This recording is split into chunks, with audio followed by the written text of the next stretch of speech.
E aí, pessoal, como é que vocês estão? Hoje o vídeo vai ser um pouco mais trabalhado, tá? Porque eu acho que é importante trazer esse tipo de conteúdo para vocês periodicamente. Gostaria de trazer mais, mas ele é muito trabalhoso, tá? É o seguinte, há algumas semanas eu postei um trecho do Mínimo sobre o Bitcoin do Alan Chan no Instagram.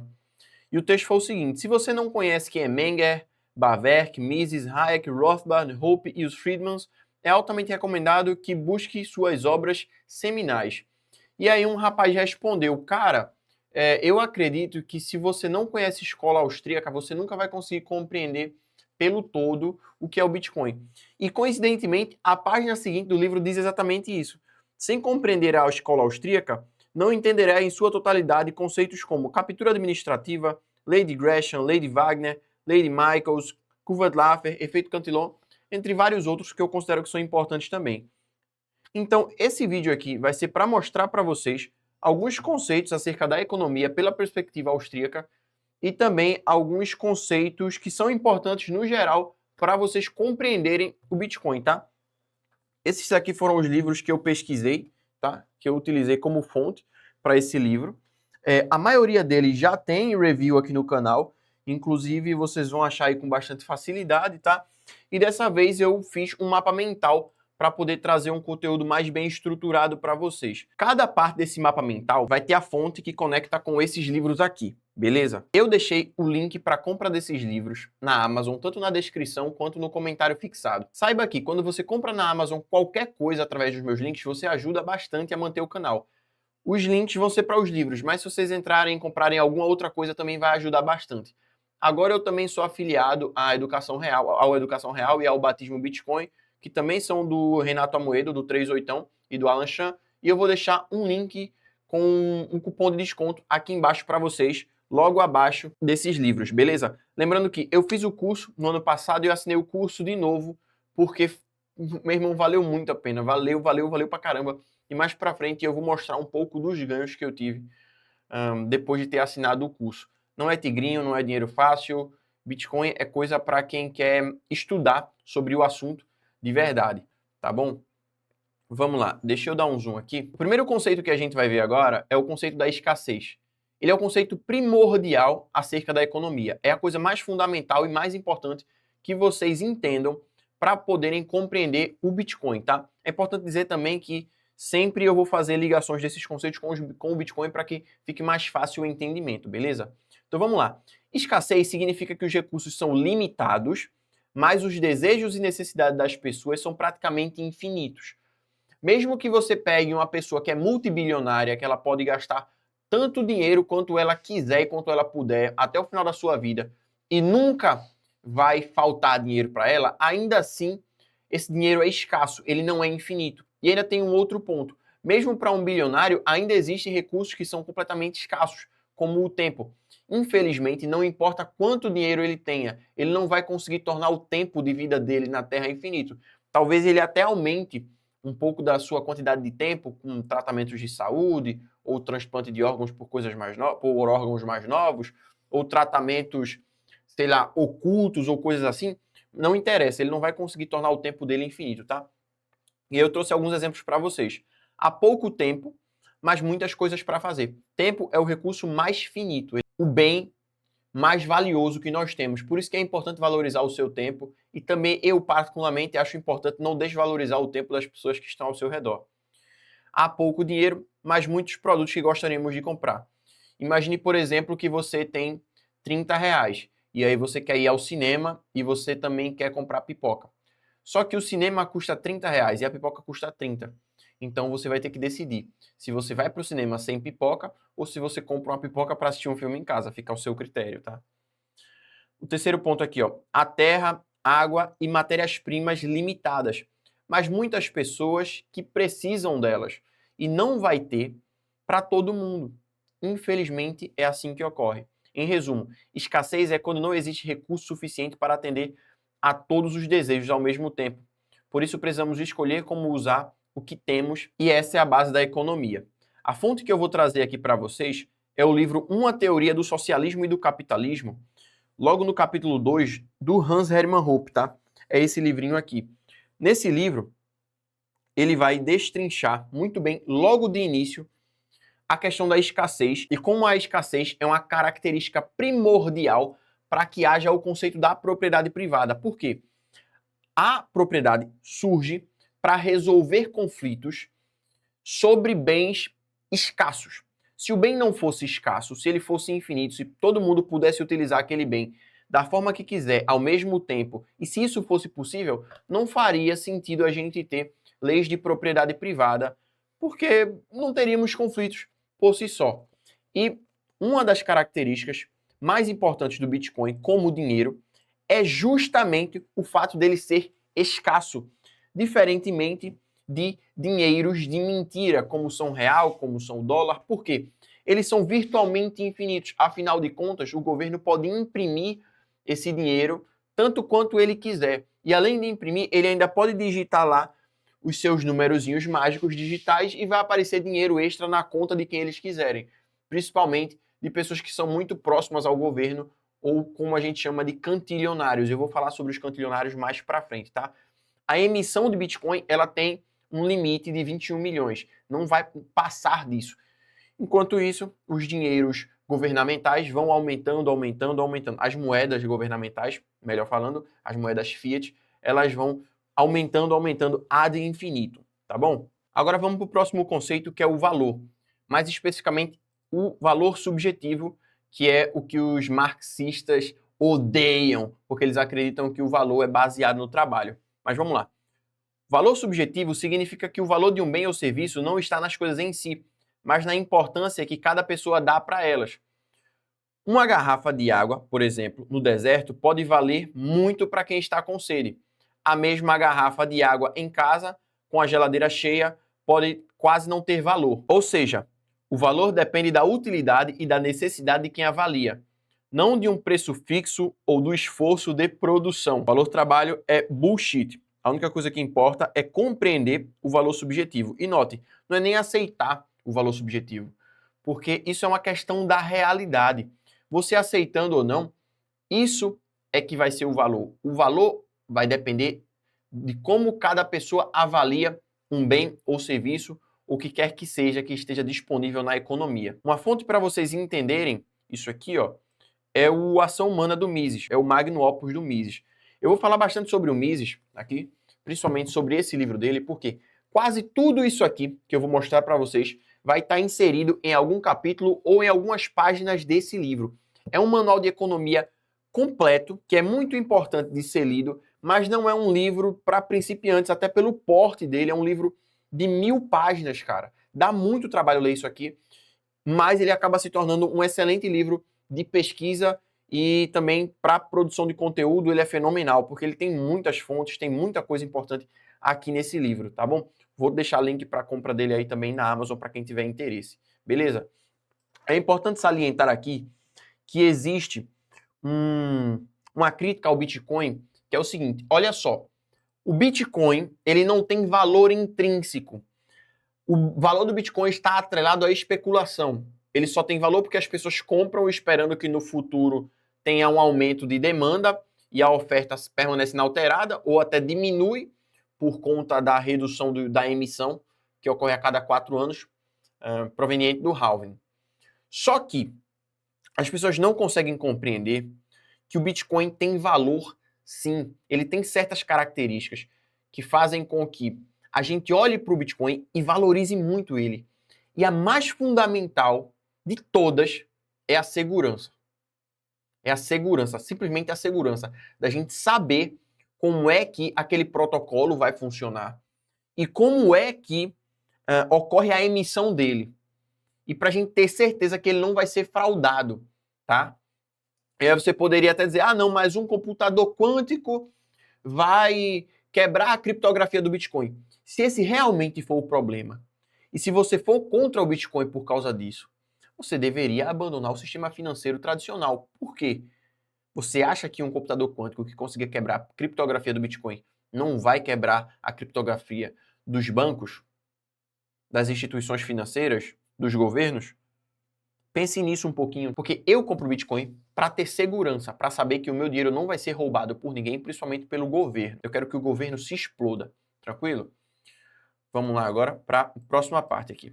Vamos falar sobre preferência temporal. Esse é um tema que me é muito caro. Eu acho esse aqui um dos temas mais importantes para ser estudados na economia no geral, mas na economia pô, é fundamental para que vocês possam entender muito sobre dinheiro, sobre inflação, sobre juros real negativo.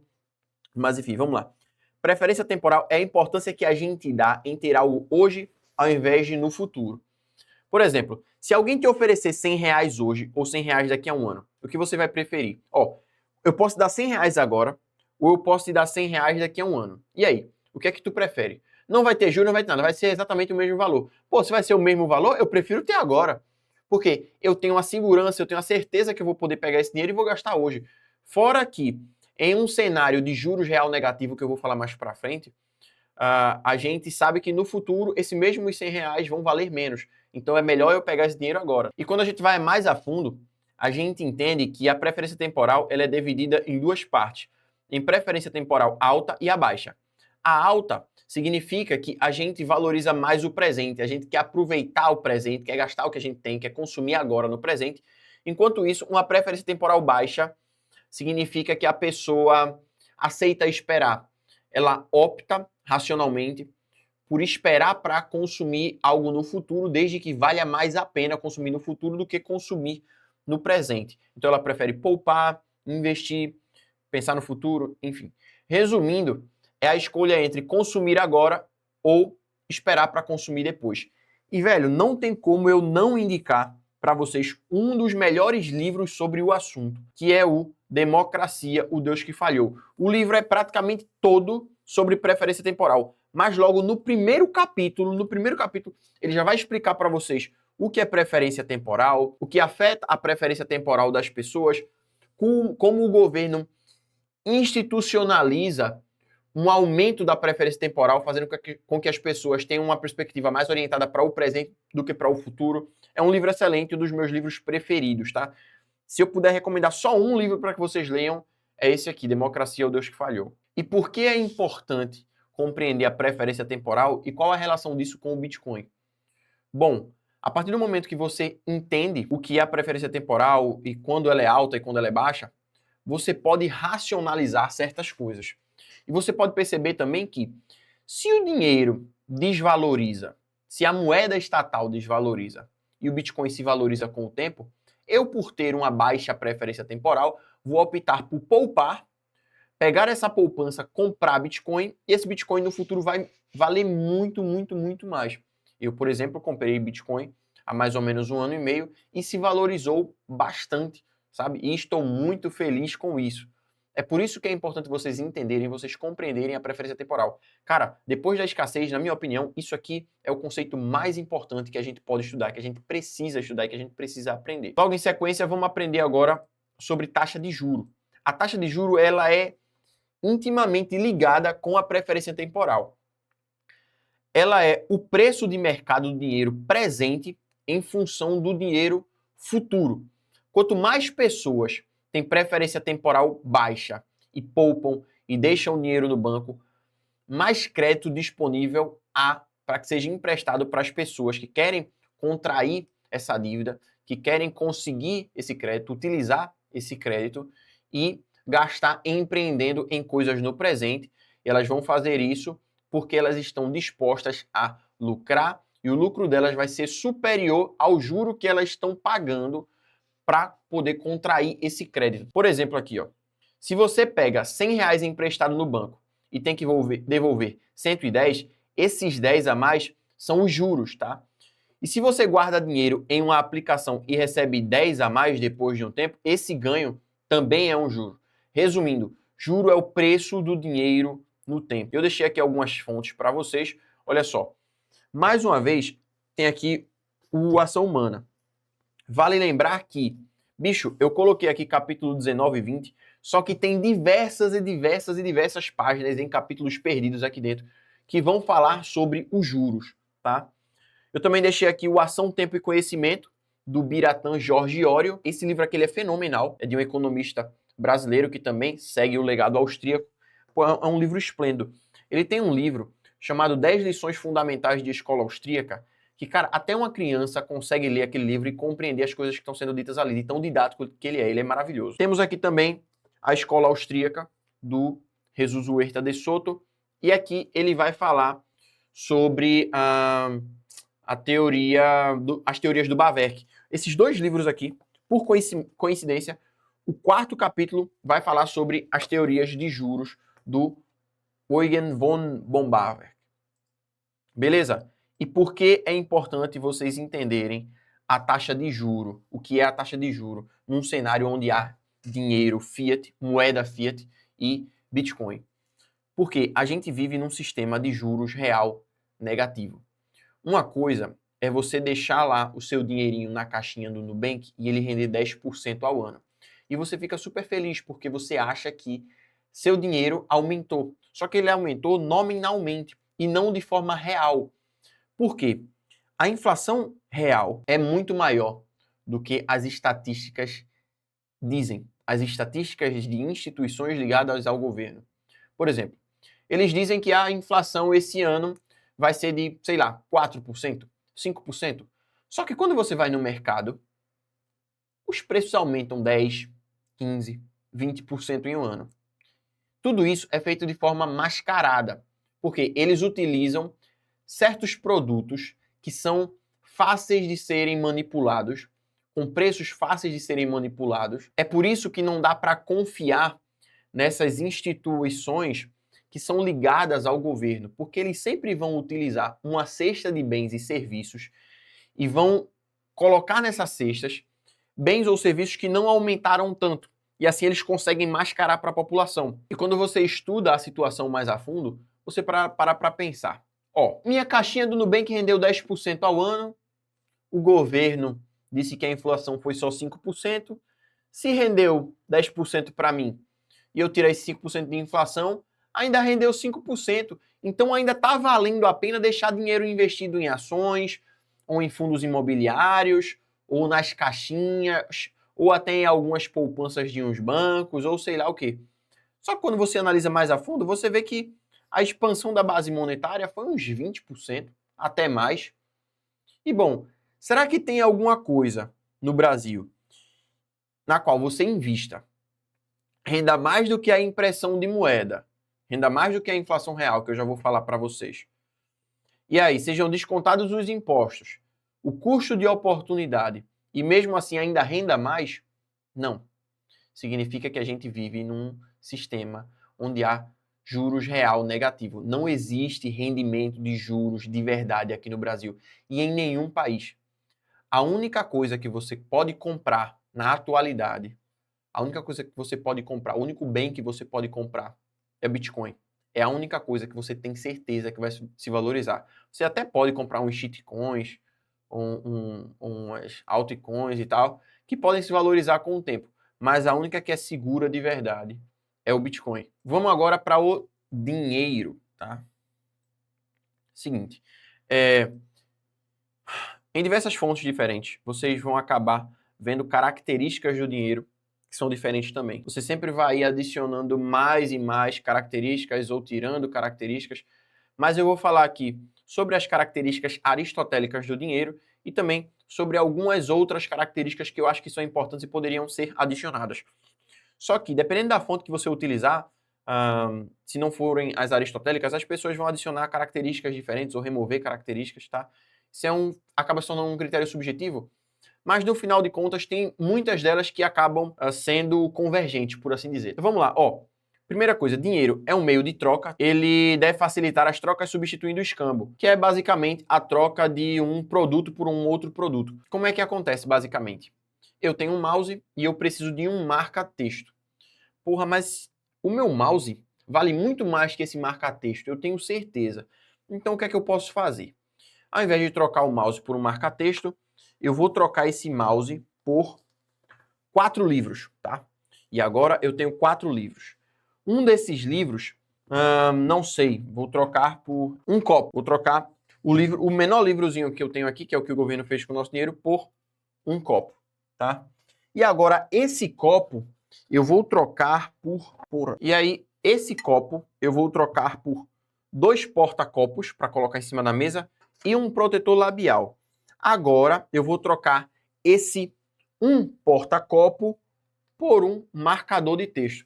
Note como teve diversas camadas de troca. Meu irmão, isso dá um trabalho absurdo. Então é natural que em uma economia mais avançada surja algum meio de troca para facilitar essas negociações entre os indivíduos. Além disso, ele é unidade de conta, ele deve servir como uma medida de valor, permitindo comparar preços de bens e serviços. Reserva de valor.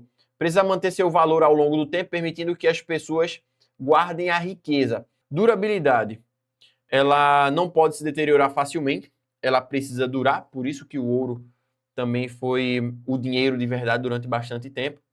E notem, se você pegar a moeda fiat, se você pegar o dinheiro de papel, ele não é algo extremamente durável, pelo fato dele ser papel, certo? Só que quando ele está meio ruim, você deposita num banco e eles te dão notas novas. Então, é virtualmente durável pra cacete. Fora que se ele for um númerozinho na tua conta digital do banco, pô, aí tem uma durabilidade praticamente infinita mesmo. Vamos lá. Divisibilidade. Deve poder ser dividido em partes menores sem perder o valor, como notas e moedas de diferentes valores. Aqui, a gente já tem um problema com o ouro.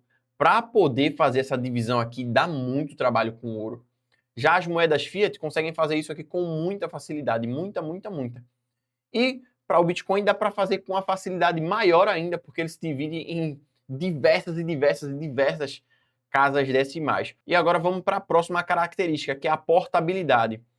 Ele tem que ser fácil de carregar e transportar. O ouro não é fácil de ser carregado e não é fácil de ser transportado, porque ele é pesado, tá? Fora os riscos de você transportar ouro. Já as moedas fiat são muito mais seguras pelo fato de você poder carregar na sua conta bancária. Mas carregar em espécie até uma determinada quantidade é de boa. Só que ouro, ele é muito valioso. Então, se você carregar placas muito pequenininhas, você já está correndo um risco muito grande, porque tem muito valor atrelado àquele ouro ali. E a aceitabilidade, que ele precisa ser aceito por todos como forma de pagamento. Cara, em praticamente qualquer lugar do mundo, você vai conseguir trocar ouro. Praticamente em qualquer lugar do mundo, você vai conseguir trocar sua moeda fiat. Hoje em dia, você viaja, por exemplo, e você tem Nomad, Wise, e você deixa dinheiro lá, e quando você paga, ele já transfere automaticamente seu saldo para a moeda local e você faz o seu pagamento, beleza? Ó, outras características que eu particularmente considero muito importantes é a fungibilidade, que é a capacidade de um bem ou dinheiro ser substituído por outro de igual valor sem perda de utilidade. O ouro, ele é fungível, embora certos selos de qualidade podem garantir que peças ou placas de ouro tenham mais valor do que outros, tá? E ainda tem um outro porém. Alguns usos não monetários do ouro podem fazer com que eles tenham mais valor, como a criação de joias, por exemplo. As moedas fiat acabam sendo fungíveis também, muito fungíveis. Então, uma nota de 100 reais aqui vai valer a mesma coisa que uma nota de 100 reais em um outro estado, em outro local. Qualquer nota de 100 reais vai ter o mesmo valor que é o de 100 reais, ou o mesmo preço de 100 reais. A mesma coisa acontece com o Bitcoin também, embora algumas pessoas acreditem que o Bitcoin não é fungível porque Bitcoins podem ser marcados, só que hoje em dia já existem ferramentas como a Liquid para você fazer a limpeza, entre aspas, dos seus Bitcoins. E tem uma última característica que eu particularmente acredito que é a mais importante de todas para pessoas que têm condições parecidas com as minhas, que é ser uma pessoa jovem que não quer ficar no país, que quer pular fora daqui o mais breve possível e não quer tentar transportar ouro por um avião e também não quer ficar guardando dinheiro que vai se desvalorizar, moeda fiat que vai se desvalorizar. É até difícil você parar de falar que a moeda estatal é dinheiro, por causa dos anos e anos de lavagem cerebral que a gente sofre. Mas eu estou falando aqui da ocultabilidade, é a capacidade de um bem ou dinheiro de ser facilmente guardado ou escondido. Meu irmão, não tem nenhum outro bem que exista que tenha mais ocultabilidade com tantas dessas outras características aqui. Você não acha, tá? Ah, mas não sei o que lá, não sei o que lá, você pode carregar o seu ouro mesmo, não vai dar certo, velho. Tanto é que existem países que são ditaduras totalitárias e lá o ouro vale muito menos, porque as pessoas não conseguem tirar o ouro de lá, sabe? E esse, particularmente, é um questionamento que eu nunca vi o Avelino responder. Olha só aqui, eu deixei uma única fonte aqui sobre moeda e inflação, tá? Eu também poderia deixar aqui as 6 lições, desculpa, a ação humana também, porque ele fala muito sobre dinheiro aqui, tá? E eu deixei o livro todo, porque o livro todo é sobre isso, cara. O livro todo é sobre moeda e inflação, sabe? Não tem muito que se possa fazer não, velho. Ó, a gente agora vai para o próximo ponto. Agora eu vou falar sobre inflação, tá? Existem dois conceitos de inflação. Tem o que é utilizado pelo mainstream, de forma muito ampla, e tem a forma correta. Eu vou explicar os dois para vocês, beleza? Muita gente acredita que inflação é o aumento generalizado dos preços, mas não é. Eles estão mentindo para você. Você foi condicionado a acreditar que inflação é o aumento generalizado dos preços, porque é mais fácil deles controlarem a sua vida se você interpretar dessa forma, tá? Mas inflação é a expansão da base monetária, que pode acontecer através de impressão de moeda ou criação de números digitais em contas bancárias. E isso sim é que causa o aumento dos preços. Isso é o efeito Cantillon, tá? Eu vou dar um exemplo para vocês que ele está nas 6 lições do Mises. Vamos lá. O governo, ele imprime dinheiro para participar de uma guerra, certo? E como ele vai participar de uma guerra, ele precisa de mais munição. E aí ele pega esse novo dinheiro para comprar munição das indústrias bélicas. O que é que acontece? Há um aumento da demanda por esse tipo de equipamento. Então, como há um aumento de demanda, há um aumento dos preços também. Beleza, aí essa indústria precisa de mais mão de obra ou precisa aumentar o tempo que essa mão de obra atual trabalha. E aí vai pagar horas extras, por exemplo. O preço dessa mão de obra vai aumentar. E aí essa indústria, ela precisa comprar mais matéria-prima. E como a demanda por matéria-prima aumenta, a tendência é que os preços aumentem também.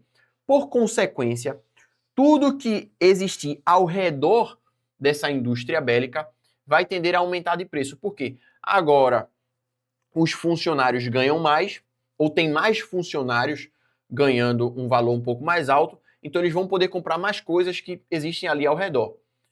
Mais restaurantes, mais serviços, mais roupas, o que quer que seja.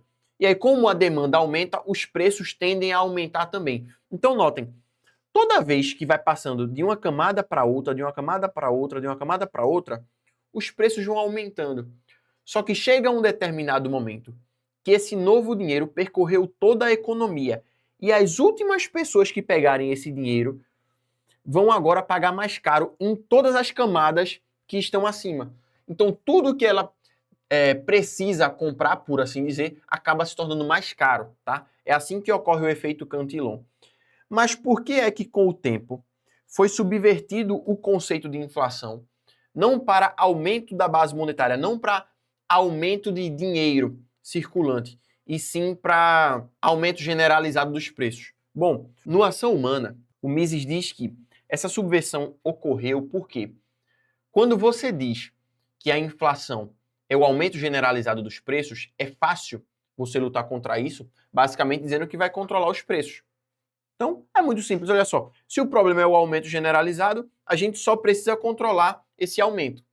Mas se o governo diz que o problema é a expansão, é o aumento da base monetária que é causado por ele próprio, aí lascou, porque ele vai ter que atacar ele próprio e o governo nunca vai querer atacar ele próprio. É praticamente uma mentira contada intergeracionalmente para que o governo possa se manter no poder e possa continuar aumentando seu poder sem atacar a real raiz do problema, que é ele próprio, que é a expansão da base monetária. Eu vou deixar aqui algumas fontes para vocês.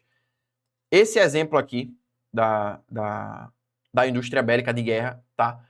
Está no capítulo 4 das 6 lições do Mises. Também tem bastante coisa aqui no sobre moeda e inflação. Eu não deixei capítulo nenhum, porque é um livro sobre moeda e inflação.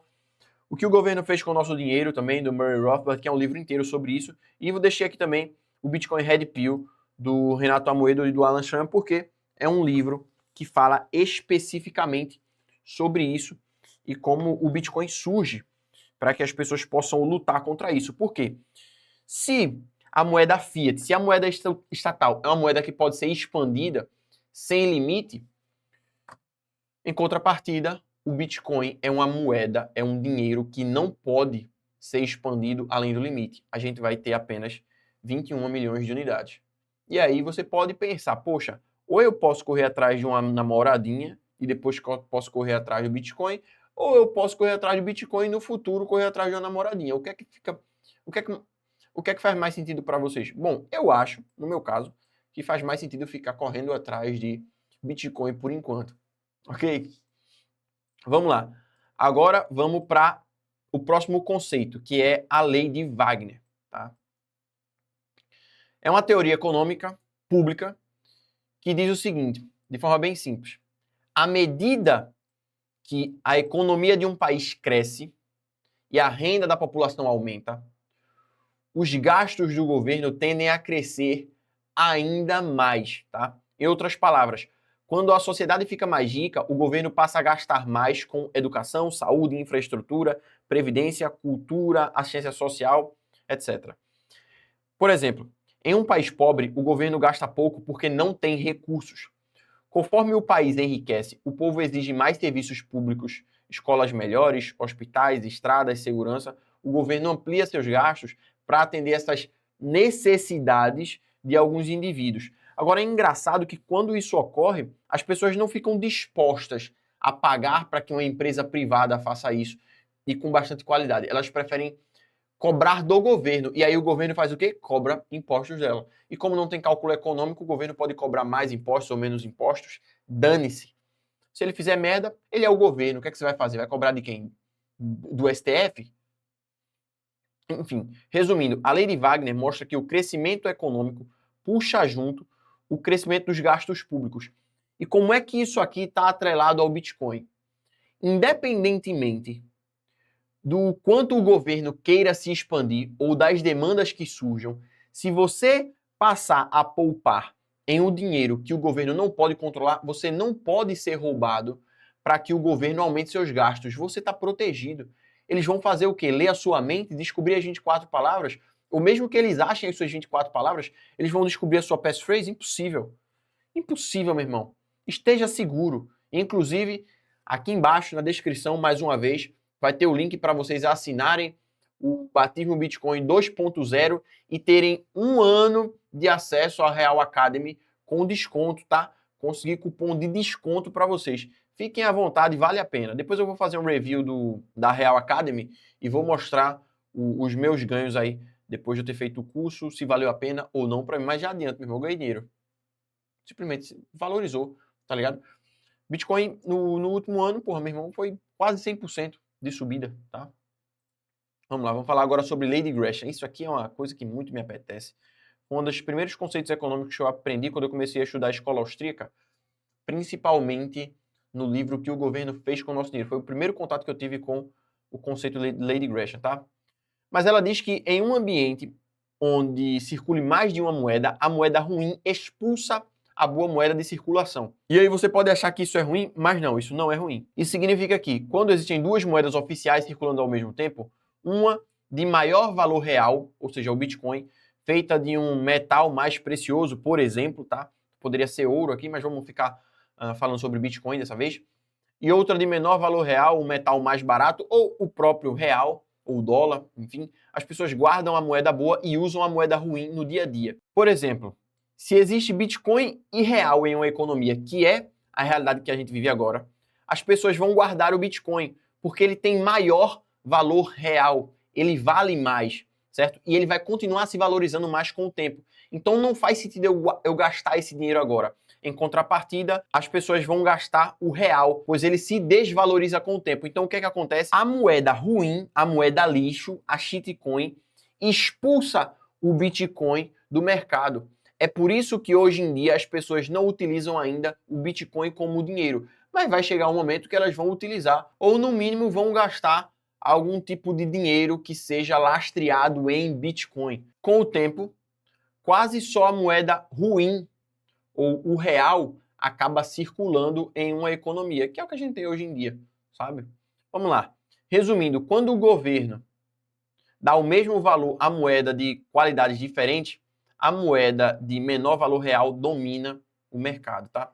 E, pô, as fontes aqui não poderiam ser diferentes. O que o governo fez com o nosso dinheiro é um livro fenomenal do Rothbard, foi um dos primeiros livros que eu li quando eu comecei a estudar escola austríaca, beleza? Tá aqui, ó, um livraço, que ele é bem curtinho, tá? Você lê em 1 ou 2 dias, tem umas 100 páginas. E também o Bitcoin Red Pill, do Renato Amoedo e do Alan Schramm. Não vou deixar nenhum capítulo específico para o Bitcoin Red Pill, mas o que o governo fez com o nosso dinheiro é o capítulo 4. Nesse caso aqui, o livro inteiro é sobre isso, cara. O livro inteiro é sobre isso e tem diversos momentos que ele vai falar de coisas atreladas à lei de Gresham. E tem até no glossário, diretamente, se vocês quiserem ir para lá, sabe? Que ele vai explicar especificamente isso aqui. E agora vamos falar sobre o efeito Lindy, tá? É uma ideia que vem da estatística, mas também é usada em economia. De forma simples, ela diz: quanto mais tempo algo já existe e continua útil, maior a chance de continuar existindo por muito mais tempo. Por exemplo, um livro que continua sendo lido há 50 anos provavelmente será lido por mais 50.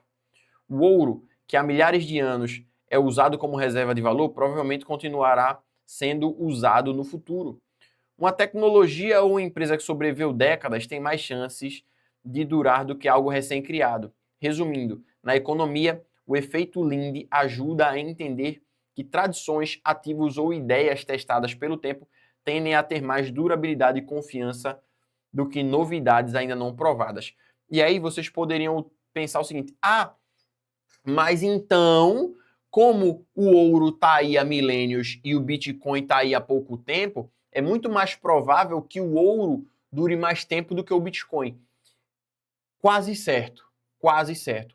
A questão é que a gente está falando aqui só do bem específico, do ouro ou do Bitcoin. Mas se a gente passar a tratar o efeito Lindy baseando-se nas características de um dinheiro ideal ou de algo que é mais próximo de um dinheiro ideal, aí a gente vai ver que o Bitcoin ele tem muito mais dessas características, ou ele tem essas características de formas muito mais fortes que o ouro. Como a gente viu aqui anteriormente, ó, o Bitcoin, por exemplo, tem mais divisibilidade, tem mais portabilidade, tem mais fungibilidade, porque as marcações no ouro, os selos do ouro, acabam fazendo com que ele tenha valores diferentes, tá? Tem mais ocultabilidade. Então tem diversas características do Bitcoin que são superiores ao do ouro. Significa que o ouro vai ser desmonetizado ou alguma coisa assim?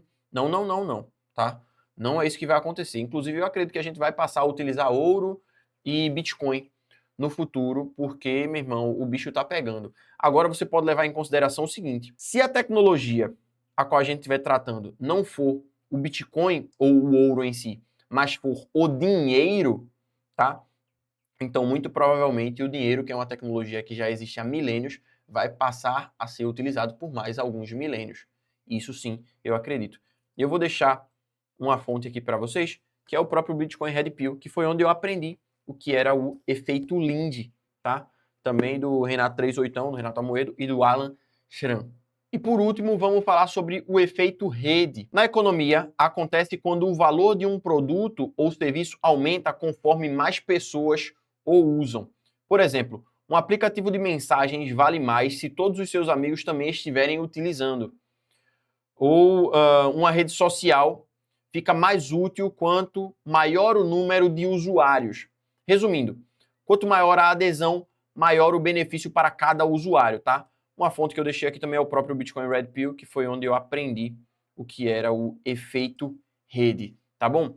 E bom, eu acho que esse aqui é o mais fácil de conectar com o Bitcoin, que é o seguinte, velho. Mais pessoas estão comprando, mais pessoas estão estudando a tecnologia. Se você não quiser ficar para trás, estude o Bitcoin também, ou então você vai se arrepender amargamente nos próximos anos, porque você vai lembrar que você teve o poder de comprar quando estava, sei lá, 115 mil dólares e você não comprou porque você achou que estava caro. E aí, bom, pode ser que abaixe o preço ou pode ser que o preço aumente, duplique, triplique. E aí, você está disposto a arriscar? Eu não estou, certo? Mais pessoas estão aderindo a essa nova tecnologia e quanto mais pessoas compram, meu irmão, mais caro o negócio fica, mais valorizado o negócio fica, porque mais gente está percebendo o valor do Bitcoin, que é a questão da segurança. E como elas valorizam subjetivamente bastante a segurança, elas acabam optando por comprar o Bitcoin e isso acaba influenciando na questão do efeito rede, tá bom? Mais uma vez, eu vou deixar aqui, ó, na descrição e também no comentário fixado a lista de livros que eu deixei, que eu fiz pesquisa para esse vídeo: Ação, Tempo e Conhecimento, Democracia, o Deus que Falhou, Ação Humana, Sobre Moeda e Inflação, As 6 Lições, A Escola Austríaca, do Jesus Huerta de Soto, Bitcoin Red Pill, O que o governo fez com o nosso dinheiro. E tem mais um ou outro livrinho ali, mas aí, tipo, era só uma página, uma coisa bem simples que tinha. Eu acabei não colocando aqui, tá bom? Espero que vocês tenham gostado. Eu quero dizer que ontem eu estava muito doente. Eu passei o final de semana todo doente, fui para emergência, por isso que não teve vídeo ontem, por isso que vocês estão me vendo com essa cara acabada, tá? E se vocês quiserem aderir ao Bitcoin Black Pill, o curso do Renato 38 e do Alan Chan, vai ter o link junto abaixo desses livros aqui. Beleza? Comprando qualquer coisa na Amazon, inclusive esses livros pelos meus links. Não precisa comprar o livro especificamente, mas se você entrou por um dos links dos livros e comprou qualquer coisa, você vai me ajudar bastante, tá bom? É isso, eu vou ficando por aqui. Até o próximo vídeo. Valeu, falou e fui.